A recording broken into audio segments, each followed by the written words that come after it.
చేసి పొద్దున పోలే మళ్ళీ నైట్ బస్సులో పంతాడు, ఇంటికి పోయి పంతాడు, నైట్ నిద్రపోయి ఇద్దరిని.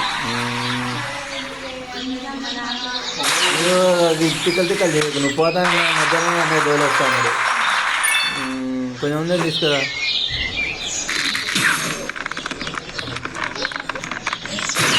నువ్వు నైట్ టైంలో జర్నీలు కాదు.